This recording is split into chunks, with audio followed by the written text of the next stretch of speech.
igreja me adotou como membro da equipe pastoral dessa igreja, que financia as nossas necessidades pessoais, nosso salário, cuida da gente, graças a Deus. Então, eu já não tenho esse desespero de correr atrás de recursos por causa do salário.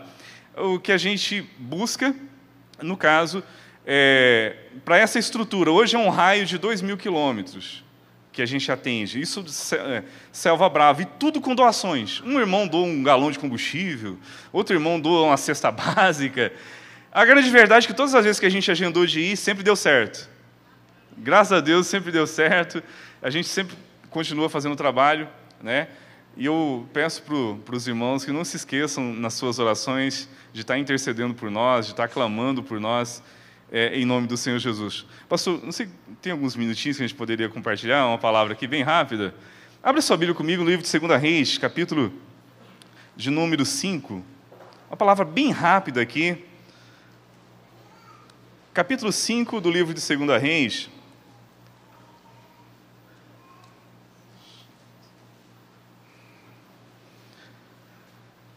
Você crê que Deus vai falar ao teu coração neste momento? Amém? Mantenha a sua Bíblia aberta após a leitura, para você estar acompanhando aqui. Quero compartilhar com você o que Deus colocou no meu coração, para compartilhar com você nessa manhã. Capítulo 5 do livro de 2 Reis, uma reflexão aqui bem rápida. A partir do versículo de número 1. A palavra do Senhor diz assim: Naamã, comandante do exército do rei da Síria, era grande homem diante do Senhor e de muito conceito, porque por ele o Senhor dera vitória à Síria, e era ele herói de guerra, porém leproso. Saíram tropas da Síria e da terra de Israel, levaram cativo uma menina, que ficou a serviço da mulher de Naamã. Disse ela à sua senhora: tomara o meu senhor estivesse diante do profeta que está em Samaria, ele o restauraria da sua lepra. Então foi Naamã e disse ao seu senhor: assim falou a jovem, que é da terra de Israel. Respondeu o rei da Síria: vai e anda, enviarei uma carta ao rei de Israel. E ele partiu e levou consigo 10 talentos de prata, 6.000 siclos de ouro, 10 vestes festivais. Levou também ao rei de Israel uma carta que dizia: logo em chegado a ti esta carta, saberás que eu te enviei Naamã, meu servo, para que cures da sua lepra. Tendo lido o rei de Israel a carta, rasgou as suas vestes e disse: acaso sou Deus, com o poder de tirar a vida ou de dá-la, para que este envie a mim um homem, para eu curá-lo de sua lepra? Notai, pois, e vede que procura um pretexto para romper comigo. Ouvindo, porém, Eliseu, homem de Deus, que o rei de Israel rasgara as suas vestes, mandou dizer ao rei: por que rasgaste as suas vestes?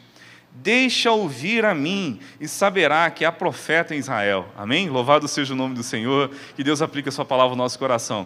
Irmãos, note uma coisa.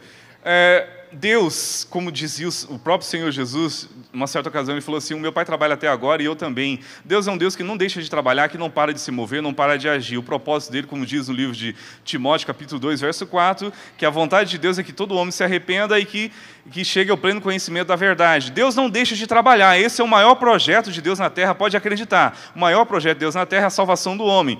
E Deus não deixa de trabalhar em momento algum. O mesmo Espírito Santo, que é o gestor, é o gerente da obra, ele que distribui dons, ele capacita, ele que chama, ele que conduz a obra. Fica muito claro isso em Atos dos Apóstolos. Esse mesmo Deus, a Bíblia diz que genuinamente naquele cristão que é convertido genuinamente a Cristo, esse Espírito Santo habita dentro dele. O Espírito Santo habita dentro de você, irmãos. É o mesmo Espírito que é o gestor da obra. Esse Espírito, ele não deixa de trabalhar. Ele não deixa de se mover. Ele trabalha o tempo todo. Para mim, eu acredito que a única dificuldade é a nossa percepção. A gente é que deixa de perceber para onde o Espírito está soprando, o que ele está querendo fazer, o que ele está querendo mover. Ele é extremamente estratégico. Extremamente estratégico. E trabalha com todos os elementos que cerca uma vida que é convertida. Uma vida que é convertida, onde ela está, o Espírito Santo está lá. Porque o Espírito Santo habita dentro de um convertido. Então, o Espírito Santo, que é gênio em matéria de inteligência, obviamente, ele trabalha usando todos os elementos que circula a vida de uma pessoa que é convertida.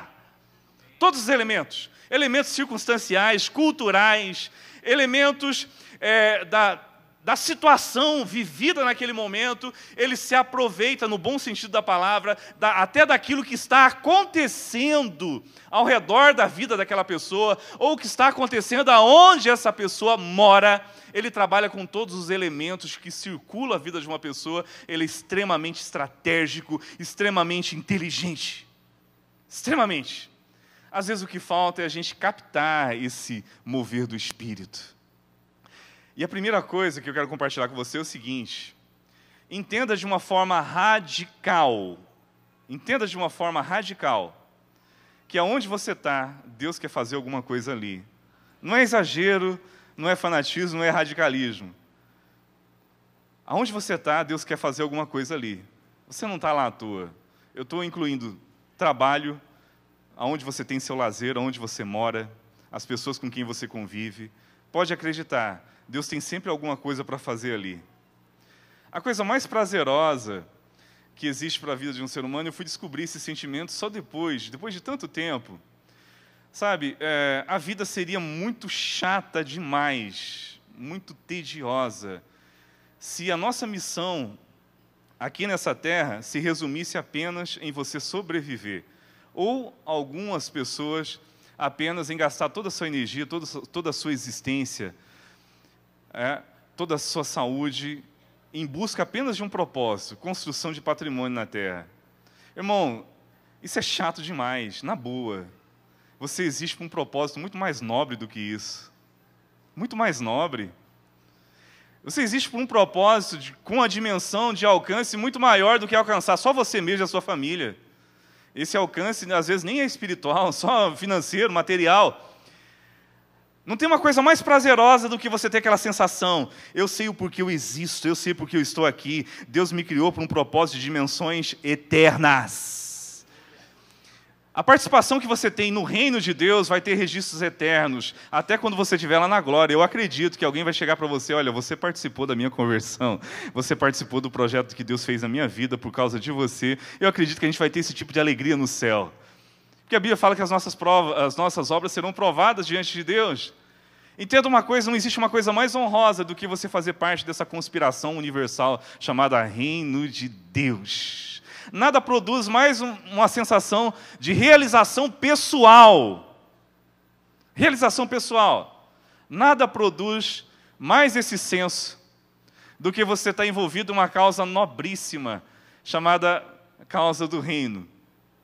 Essa história diz o seguinte: essa menina que morava na casa de Naamã, segundo os pesquisadores, diz o seguinte, que dos confrontos entre a Síria e Israel, que a Síria venceu, era assim: quando uma nação vencia, levava os escravos, pessoas para serem escravos quando havia um interesse. Essa menina era judia, morando em território pagão, na casa de Naamã. Segundo os pesquisadores, é uma teoria que eu acredito. Há quem diga que teria sido Naamã o próprio homem que assassinou toda a sua família. Olha que coisa interessante. E ela morando na casa de Naamã como empregada doméstica, né? Creio que todos sabem aqui que o escravo não tinha valor nenhum. Quando a pessoa ia comprar um escravo, ele ia na feira, nos tempos antigos, e analisava o escravo, se era bom, se era ruim, olhava a dentição do escravo, comprava como se comprasse cavalo, e levava para sua casa. O escravo não tinha palavra, nem sequer tinha nome, e não tinha direito à voz. Só que a situação era meio complicada. O camarada estava com uma lepra em estágio avançadíssimo, estágio terminal. Segundo os pesquisadores, a lepra, quando estava em estágio avançadíssimo, era tão grave que começava a cair os pedaços de carne da pessoa. Tanto é que havia os leprosários. Uma pessoa pegava a lepra, ela era extinguida, ia morar nos leprosários. E a Bíblia diz que esse homem estava num estágio avançadíssimo da sua lepra, um estado crítico. E você sabe que quando uma família está enfrentando enfermidade, seja ímpia, ateia, né, seja lá o que for, a pessoa fica frágil emocionalmente e faria qualquer coisa para a pessoa ser curada. Essa menina estava vivendo dentro desse contexto. Em uma dessas ocasiões, ela chegou para a esposa de Naamã e falou assim: que pena que Naamã não pode ir lá na minha terra, porque certamente ele seria curado. Você pode perceber que ela usou uma expressão firme: ele seria curado. Quando a esposa de Naamã ouviu essa ideia, correu para Naamã e compartilhou. Naamã, por sua vez, foi até o rei. No que ele compartilhou com o rei, imediatamente o rei preparou uma porção de ouro, uma porção de prata, preparou uma porção de roupas chiques ali, vestes festivas, e preparou uma carta escrita com o próprio punho e assinada, selou essa carta e falou: vai lá até Israel, vai atrás da sua cura. Quando chegou para o rei de Israel, contando a situação, o rei leu a carta, essa carta fundamental, talvez fosse mais importante do que os presentes, talvez não, com certeza, porque era a carta de um monarca, era um documento que dava a ele legalidade de entrar num território estrangeiro. Quando chegou para o rei, ele leu a carta, o rei interpretou mal, rasgou as suas vestes, ele está caçando um pretexto para quebrar a sua aliança comigo. Eles tinham um acordo de paz, né? E está procurando uma maneira de quebrar o seu acordo comigo. Agora veja bem, Deus costurou um propósito lindo, maravilhoso que Ele queria fazer, tanto é que está registrado na Bíblia até hoje nos edifica essa história, né? Deus tinha algo para fazer e eu quero aprender com você junto aqui, como que Deus geralmente manobra a gente quando Ele quer realizar um propósito. Que tipo de condução Ele faz com a gente? O primeiro é sobre a sua questão estratégica. Você precisa acreditar ao pé da letra que o lugar que você está, a circunstância que você está vivendo, ela é perfeita para Deus fazer alguma coisa ali. Eu me lembro quando minha mãe faleceu, quando ela estava lutando contra a morte ali, agonizando ali em Goierê, e eu jejuei durante 9 dias para que Deus curasse a minha mãe. E não dormi durante esses dias, eu com meu pai, um dia de madrugada, uma enfermeira entrava e saía, tal, do quarto. E eu percebi que tinha alguma coisa diferente, mas tudo que eu não queria fazer, eu não queria nenhum outro assunto, só estava pensando na minha mãe naquele momento. Uma hora ela entrou e puxou o assunto com a gente, isso já era de madrugada, puxou o assunto, e num dado momento eu comentei com ela: no Deus que eu creio, se Ele quiser, levanta minha mãe na hora que Ele quiser. Tem poder para isso. Ela olhou, arregalou os olhos, puxou aquela escadinha de subir na maca, sentou, e eu gostaria que você falasse disso para mim. Aí, tudo que eu não queria naquele momento era falar de nada para ninguém. Eu falei: meu Deus, eu estou precisando de alguém que venha aqui para me consolar, orar por mim. Só que vocação não é o que você faz, é o que você é. Não tem jeito. Aí eu me vi obrigado a falar para ela de Jesus, juntamente com meu pai. Naquela madrugada ela aceitou Jesus, entregou a vida para Deus, está servindo a Deus até hoje. Entende? Deus trabalha com as circunstâncias, trabalha com o momento, com o contexto, com o lugar. Ele é extremamente estratégico. Quer ver você arrumar uma confusão, no bom sentido da palavra? Comece a orar assim: meu Deus, eu sei que o Senhor tem alguma coisa para fazer onde eu estou, onde eu vivo, onde eu moro, onde eu trabalho. Eu sei que o Senhor tem alguma coisa para fazer, me mostra, me conduza. Você vai arrumar uma confusão, no bom sentido da palavra. Não estou falando daquelas loucuras de você forçar situações, que hoje em dia está assim, as pessoas estão tão carentes de Deus que ela chega a te procurar. Chega a pedir ajuda para você. Hoje em dia está assim, você nem precisa forçar mais. Apenas coloque isso na direção de Deus. Eu sei que aonde eu estou, eu sei que as pessoas com quem eu tenho contato, o Senhor tem alguma coisa para fazer na minha vida, e você vai perceber que Deus vai te usar para um propósito maravilhoso, lindo, de dimensões eternas. Deus usou uma posição estrategíssima em um território pagão. Uma menina na condição de escrava, morando num lugar mais estratégico ainda. Estava na casa de um chefe de Estado, um camarada que era líder de guerra, respeitadíssimo pelo seu rei. Respeitadíssimo, estava num local estrategíssimo. Tem várias pessoas que têm profissões que te dão privilégios que a gente como pastor não tem. Pessoas aqui que têm profissões que te dão acesso que um pastor não tem, que te dão um privilégio, que te abre portas que outra pessoa não tem, que só você tem. Você está lá porque Deus quer fazer alguma coisa na sua vida, em nome do Senhor Jesus. Eu creio nesse mover profético, nesse agir do Espírito Santo, de que Deus vai realizar a partir desse momento. Você abrir o seu coração, apenas perceba isso, que Deus é extremamente estratégico. Outra coisa, bem rapidinho aqui para a gente refletir, a outra coisa que eu vejo nessa história é que o outro elemento para que Deus execute um propósito, veja bem, essa menina provavelmente estava na casa do seu algoz. Se não era algoz diretamente, de acordo com os pesquisadores, teria sido Naamã, o cara que assassinou a sua família, mas Naamã, na melhor das hipóteses, teria sido o homem que ordenou fazer isso, que ele era chefe de guerra, principal líder. Ela morando na casa do seu algoz, na condição de escrava, o homem que tinha matado toda a sua família, essa menina ainda teve a nobreza de ter um sentimento altruísta ainda, na boa. ainda se preocupou com a saúde do camarada que provavelmente teria sido seu algoz. Pensa, que coisa até bizarra. Na boa, talvez muitos de nós, nessa situação, teria falado assim, meu Deus, mata o resto, o cara já está podre mesmo, matou a minha família, você está louco, a lepra já está comendo, que como o resto, né? Talvez muitos de nós teriam esse posicionamento, né? A menina ainda teve a capacidade de se preocupar com o camarada ainda, teve a capacidade. Sabe o que eu percebo? Esse é o principal elemento para que a gente consiga fazer alguma coisa para Deus. Sabe aquele senso de amor ao próximo, aquele desejo de querer ser bênção na vida dos outros? O Senhor Jesus, movido por íntima compaixão, o escritor usa essa expressão, olhou para a multidão e falou assim, ó, na verdade a seara é grande, são poucos os ceifeiros. A palavra compaixão, talvez você saiba a definição técnica, né, etimológica da palavra, significa paixão com, resumindo, a pessoa que tem a capacidade ainda de sentir a dor do próximo. Você passa a ver alguém em sofrimento e você ainda consegue sentir a dor que o outro está sentindo. E Jesus falou, movido por íntima compaixão, a seara é grande, são poucos os ceifeiros. Entenda uma coisa, esse é um sentimento que virou raro hoje em dia, virou raro. Pessoas com o desejo de ser bênção na vida dos outros. Pessoas com o desejo de sentir a dor dos outros. Pessoas com o desejo de ser o instrumento de Deus para a vida das pessoas. Olha, na boa, nós vivemos num mundo extremamente maldoso, perverso. A gente vê que até mesmo a bondade está sendo usada com fins egoístas. Um escritor dizia o seguinte, um escritor chamado Filipenses, falava assim, que ninguém pratica tão bem o mal quando ele usa o bem para fazer isso. Mas como assim? Você vê ONGs de fachada, né, sendo fundadas para arrancar dinheiro. Você vê igrejas, as pessoas usando o evangelho para arrancar dinheiro, para enriquecer, para extorquir os outros.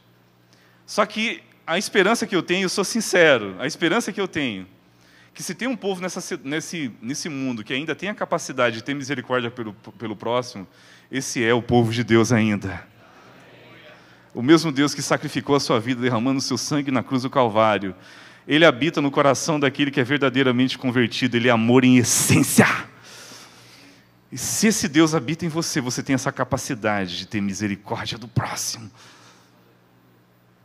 Talvez só está precisando deixar se levar. Espírito Santo, conduza, faça a tua vontade, faça o teu querer, não tenha medo disso, porque é prazeroso, é maravilhoso, nada satisfaz mais o nosso coração, nada enche mais o nosso coração de alegria, de realização pessoal, do que você ter aquele senso, meu Deus, eu sei um Deus que está me usando a minha vida para ser instrumento de bênção na vida dos outros. Outra coisa que eu vejo aqui, de maneira bem clara, que a iniciativa fez com que as coisas acontecessem. Deus usou um camarada pagão, de outra crença que não tinha nada a ver com a crença judaica, a crença no verdadeiro Deus, que é o Deus Jeová, e de repente usou esse Deus para esse homem, para um intento maravilhoso. Entenda que quando uma pessoa toma a iniciativa de fazer, do tipo, Espírito, eu quero que o Senhor me mostre, só que depois que mostrar, eu quero fazer alguma coisa, você tem um posicionamento ativo, ação, você toma a iniciativa, Muitas pessoas ficam usando o argumento, eu não faço, eu tenho até um chamado de Deus, Deus me mostrou, mas eu não faço porque eu não tenho apoio, não tenho ajuda de ninguém, porque ninguém me compreende, não surge ninguém para me ajudar. Tire isso da sua cabeça, entenda uma coisa, que quando você toma a iniciativa, logo em seguida a providência também entra em ação. Os recursos para que esse milagre acontecesse surgiu. Apareceu um monarca dando o documento que precisava, apareceu alguém dando os elementos que precisava, a porção de ouro, a porção de prata, as coisas se desenvolveram. Quando existe iniciativa, as coisas acontecem, elas simplesmente se desenvolvem. Tome iniciativa, coloque isso na prática. A outra coisa, bem rapidinho aqui, a gente não tem tempo para explorar em mais detalhes essas ideias, mas a outra, veja bem, Deus usou uma menina que a Bíblia nem sequer fala o nome, anônima, uma escrava, para um projeto de proporções universais. Essa menina foi pivô de uma experiência e de um milagre de Deus que envolveu duas nações, a Síria e Israel. Envolveu dois monarcas, os dois reis. Envolveu um chefe de Estado, um líder de guerra dos mais importantes do mundo antigo. Essa menina foi pivô de um projeto mega, enorme. Enorme. Veja bem, eu não estou querendo passar aquela ideia megalomaníaca que existe hoje em dia, daquelas pregações que conseguem mexer com o ego do ser humano, dizendo assim, Deus é o Deus que realiza os seus sonhos, Deus tem coisas grandiosas para você. Mas, na verdade, motivando as pessoas para realizar seus sonhos pessoais. Eu estou falando de sonhos de Deus, de projetos de Deus mesmo. Sabe? Essa menina foi usada como pivô de um mega projeto. Geralmente o que Deus tem para fazer é geralmente grande. E eu vou te explicar por quê. Sabe por quê? A demanda é grande demais. A demanda do reino é grande demais. Sabe a impressão que eu tenho? Que eu aprendi lendo a Bíblia e com as experiências de vida? A impressão que eu tenho é que quando Deus acha alguém realmente interessado em glorificar o nome dEle, interessado em obedecer, Ele fala assim, você se importou, então toma. Ele despeja mesmo. Mas não com a ideia de fazer com que uma pessoa faça com que o nome dela se torne grande. Muito pelo contrário. O que Deus tem para fazer, a demanda de Deus é enorme. Ele tem a carência de pessoas dispostas a obedecer. O reino de Deus tem a carência de pessoas dispostas a pagar o preço para isso. E dizer, Senhor, eis-me aqui, faz a tua obra, tanto a nível local, quanto a nível transcultural. E quando ele acha alguém disposto a obedecer, ele fala assim, toma. Geralmente o que Deus tem para fazer é grande. E usou uma pessoa anônima. Coloque na sua cabeça, no seu coração. Coloque isso no seu coração. Muitas pessoas se intimidam quando Deus mostra alguma coisa para você fazer. Aí você se intimida da seguinte forma, o que Deus me mostrou para fazer é isso. Aí você olha para a sua capacidade e você pensa assim, meu Deus, não é eu. Eu acho que o Espírito Santo errou o endereço. Não é eu. A ideia vem, e é o Espírito Santo que está soprando, que ele não para de trabalhar. Se uma ideia para fazer algo para Deus veio na tua cabeça, pode ter certeza, foi o Espírito Santo. Foi o Espírito de Deus. Aprendi isso, que ele age por inspiração. Uma ideia vem na cabeça, vem no coração. É o Espírito Santo que já está soprando. Já está soprando, o Espírito Santo não erra o endereço. Se ele te mostrou, é para você fazer. Aí você pensa, mas meu Deus, eu não me vejo fazendo isso. Eu não me vejo. Você olha para a sua capacidade e você olha para aquilo que Deus está mostrando. Eu não me vejo fazendo isso. Deus não erra o endereço.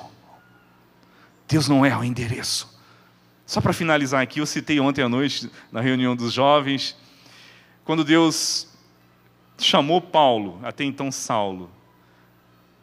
Ananias bateu boca com Deus, falou assim, Jesus chegou para Ananias, vai até a rua chamada direita, lá tem um homem assim, assim, assim. Ananias bateu boca com Deus, falou, mas não pode ser esse homem. Eu tanto tenho ouvido a fama desse camarada, destruindo, matando, perseguindo, destruindo igrejas. E Ananias foi lá meio que relutante, batendo boca com Deus. Do tipo assim, Senhor, você tem certeza que é esse mesmo? Foi lá, orou, foi usado como instrumento de Deus para a vocação de Paulo. Ananias enxergava um assassino, enxergava um homem que estava perseguidor do Evangelho. Só que Deus... Lembra o que Jesus falou para Ananias? Quem se lembra? Vai, porque ele é para mim um vaso escolhido, o homem que eu tenho chamado para ser minha testemunha entre os gentios. E eu lhe mostrarei o quanto importa sofrer pelo meu nome. Deus já estava enxergando lá na frente, não somente o que Saulo era, mas o que ele ia se tornar. O que ele ia se tornar? Ananias ficou na bronca, porque Ananias enxergava um assassino, Deus enxergava o grande homem que se tornou um grande pregador do Evangelho. Entenda uma coisa, Deus sabe quem você é e sabe até onde você pode chegar. Ele não erra o endereço, não tenha medo. Ele não erra o endereço. Vamos colocar em pé nesse momento, em nome do Senhor Jesus. Aleluia. Aleluia. Feche seus olhos comigo. Espírito Santo, sopra neste lugar. Espírito Santo, revela propósitos. Revela projetos maravilhosos, lindos, que tu tens para fazer. Revela, Espírito Santo, na tua dinâmica, na tua inteligência absurdamente grande, infinita. Revela, Espírito Santo. Revela. Deixa de maneira clara em cada coração, em cada mente, aquilo que o Senhor tem para fazer, está por fazer e vai fazer em nome do Senhor Jesus. Tira todo o medo, todo o bloqueio, dúvida, insegurança, seja lá o que for. Tira, papai. Desobediência, tira. Abba, Pai. Espírito Santo. Espírito Santo. Oh, aleluia. Tu és lindo. Tu és lindo. Como é gostoso, como é prazeroso fazer parte desse projeto. Como é gostoso, como é bom ter um senso de existência, um conceito no nosso coração, na nossa mente, e ser movido por esse conceito de que eu existo para um propósito realmente, de que a minha vida é uma peça, no bom sentido, usada por Deus para a execução desse propósito maravilhoso. Instrumentos na mão de Deus. Aleluia!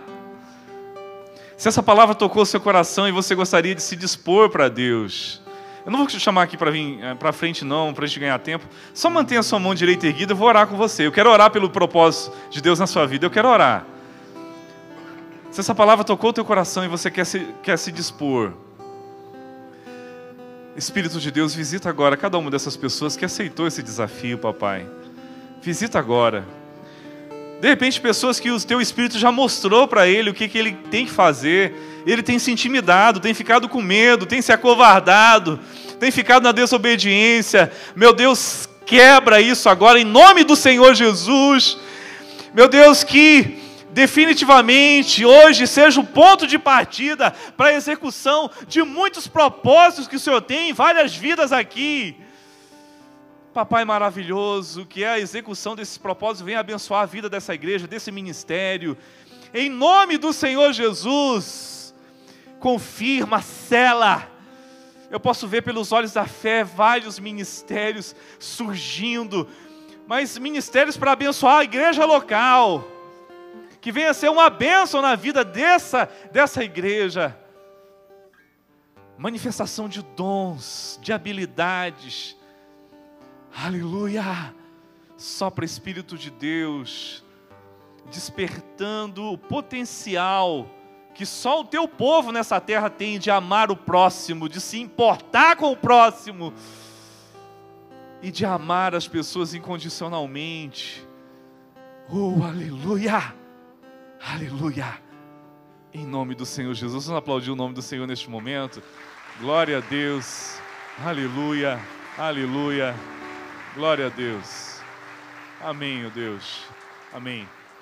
Bem rapidamente, antes de eu passar a palavra aqui, eu quero lançar 2 desafios. Primeiro, se alguém quiser ter uma experiência missionária, conhecer uma aldeia indígena, saber como funciona um trabalho dentro de uma aldeia, e se você tiver esse interesse, eu quero me colocar à disposição. Você é meu convidado. Quiser pegar meu contato, o meu telefone, a gente vai se falando, vai trocando ideia. Vários irmãos já foram. O irmão Pedro esteve lá com a gente, participou de uma viagem missionária.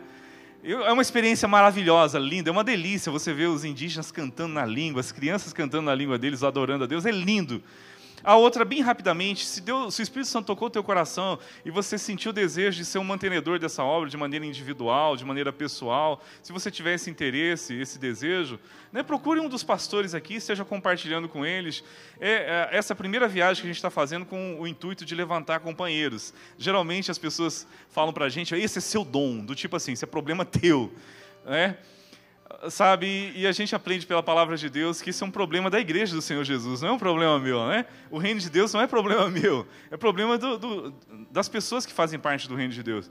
Se você sentiu-se tocado pelo Espírito Santo de ser um mantenedor, de ser uma pessoa com esse propósito de abençoar, então esteja fazendo isso na liberdade do Espírito Santo de Deus. Nós estamos, vai inaugurar mais 2 igrejas, daqui a alguns dias. Tem uma que está pronta e a outra que está em início de realização. E a gente tem que arrumar 2 caixas de som. Se alguém quiser doar, tiver uma ousada em casa, ou quiser doar o recurso mesmo, vou fazer questão de tirar foto e falar assim, ó, a sua caixa de som está aqui, ó, no Xingu, para a glória de Deus. Amém? Deus abençoe. Obrigado, pastor. Obrigado pela palavra, o incentivo. Lembrando-se do que Jesus falou, que nós devemos ser, no lugar onde nós estamos, o sal da terra e a luz do mundo naquele lugar. Brilhar e salgar, fazer a diferença através do nosso testemunho pessoal, que as pessoas possam ver Cristo em nós e pedir a razão da nossa fé. É isso que o Senhor quer. Esse é um ministério básico que todo cristão tem para realizar aonde você estiver. Amém? Agradecemos muito a palavra de incentivo e louvamos a Deus por aquilo que o Senhor está fazendo e continuará fazendo na vida do pastor João